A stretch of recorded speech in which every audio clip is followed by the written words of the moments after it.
Hi there, I am Alex Cunningham, and I will walk you through this Squarespace tutorial step by step. Today, I'm going to walk you through exactly how to style headers in Squarespace.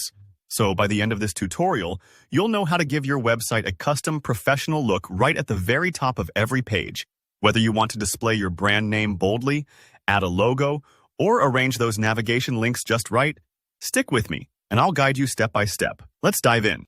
First things first, head over to Squarespace and log into your site. This is your main dashboard, where all the magic happens. Once you're in, look for the Edit button. It should be pretty prominent. Click on that. This takes you into editing mode, where you can make changes and instantly see how they'll look to your visitors.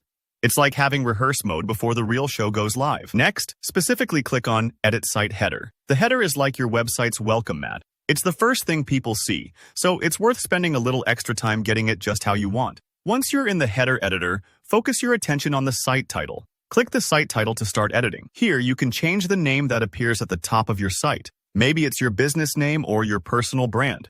Take this opportunity to make sure it's spelled correctly and reflects exactly what you want visitors to remember you by. And if you have a logo, you can add that here too. Adding a logo is a great way to make your website immediately recognizable, kind of like a storefront sign. If you're uploading a new logo, double-check the quality and size so it fits well and looks crisp. Now, shift your focus over to the right side of the editor. You'll see options to edit the navigation. Navigation is basically how visitors get around your site, so try to make it as clear and intuitive as possible. You'll see the list of pages like Home, About, Contact, and so on. To reorder these, just drag and drop.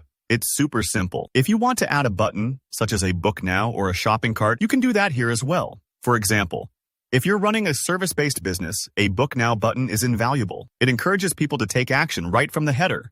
Or, if you're running an online store, having the cart icon makes shopping easy and straightforward for your customers. Let's go a little deeper into design options. You'll see that Squarespace lets you edit not just the basics, but also add other elements to your header. Want to display account links for your visitors? Just switch that on, and people can easily log in or create an account. If you're active on social media, you can add social links right into your header, so visitors can connect with you on Instagram, Facebook, or wherever else you're present. Maybe your website serves people in multiple languages. Good news, you can switch the language on your header too. Think of these options like adding different tools to your toolbox. You might not need them all, but bringing the right ones into your header can really boost the user experience. That's all you need to style your Squarespace header. Remember, your header sets the tone for your whole site. Don't rush. Making small changes can have a big impact. If you don't see the change take effect immediately, don't worry. Sometimes it takes a few seconds. Go ahead and preview your edits, experiment with different looks, and see what feels right for your brand. If you found this video helpful, give it a like. And if you have any questions about customizing your Squarespace header, drop a comment below. I'm here to help. And if you want more easy-to-follow website tutorials just like this one, make sure to subscribe so you don't miss the next video. Thanks for watching, and happy editing!